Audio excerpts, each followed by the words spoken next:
ಎಲ್ರಿಗೂ ನಮಸ್ಕಾರ. ನಮ್ಮನೆ ಅಡುಗೆ ಚಾನಲ್ಗೆ ನಿಮ್ಮೆಲ್ರಿಗೂ ಸ್ವಾಗತ. ಚಳಿಗಾಲದಲ್ಲಿ ಏನಾದರೂ ಸ್ಪೈಸಿಯಾಗಿ ಹಾಗೆ ಸಿಂಪಲ್ಲಾಗೂ ಇರಬೇಕು, ಸಖತ್ ಟೇಸ್ಟಿಯಾಗೂ ಇರಬೇಕು ಅಂದರೆ ನನ್ನ ರೆಸಿಪಿ ಒಂದು ಸರ್ತಿ ಮಾಡಿ ನೋಡಿ. ಬೆಂಡೆಕಾಯಿ ಗೊಜ್ಜು ಹೇಗೆ ಮಾಡೋದು ಅಂತ ನೋಡೋದಕ್ಕೆ ಮುಂಚೆ ಫ್ರೆಂಡ್ಸ್ ಯಾರೆಲ್ಲ ನನ್ನ ಚಾನಲ್ ನೋಡ್ತಾ ಇದ್ದೀರಾ ಪ್ಲೀಸ್ ಸಬ್ಸ್ಕ್ರೈಬ್ ಮಾಡ್ಕೊಳ್ಳಿ. ಹಾಗೆ ನನ್ನ ರೆಸಿಪಿ ಇಷ್ಟ ಆದರೆ ಒಂದು ಲೈಕ್ ಮಾಡಿ. ನೀವು ಮನೇಲಿ ಟ್ರೈ ಮಾಡಿ ಹೇಗೆ ಬಂದಿದೆ ಅಂತ ಕಮೆಂಟ್ ಮಾಡಿ.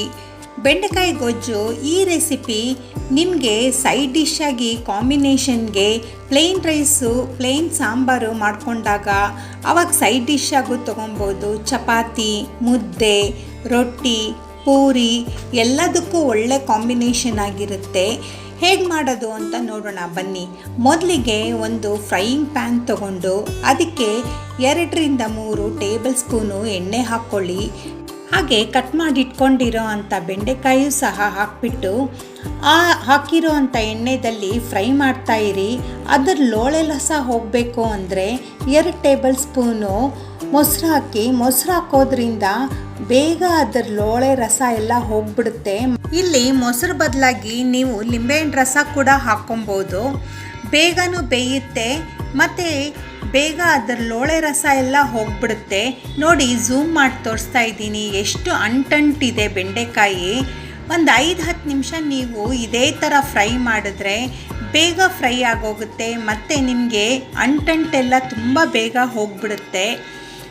ಮತ್ತು ಬೆಂಡೆಕಾಯಿ ಗೊಜ್ಜಾಗಲಿ ಸಾಂಬಾರಾಗಲಿ ಹಾಗೆ ಹುಳಿ ಆಗಲಿ ನೀವೇನು ಮಾಡ್ಕೊಳ್ಳೋದಿದ್ರೂ ಸ್ವಲ್ಪ ಹುಳಿ ಅದಕ್ಕೆ ಆ್ಯಡ್ ಮಾಡಲೇಬೇಕು. ಇಲ್ಲೊಂದು ಸಿಂಪಲ್ಲಾಗಿ ಮಸಾಲ ರುಬ್ಕೊಳ್ಳೋದಕ್ಕೆ ಒಂದು 4 ಟೇಬಲ್ ಸ್ಪೂನು ಕೊಬ್ಬರಿ, 2 ಲವಂಗ, ಚೂರು ಚಕ್ಕೆ, ಹಾಗೆ 2 ಟೊಮೆಟೊ, ಕೊತ್ತಂಬರಿ ಒಂದು ಸ್ವಲ್ಪ, ಮತ್ತು ಸಣ್ಣದಾಗಿ ಹೆಚ್ಕೊಂಡಿರೋ ಅಂಥ ಈರುಳ್ಳಿ ನುಣ್ಣಿಗೆ ಪೇಸ್ಟ್ ಮಾಡ್ಕೊಳ್ಳಿ.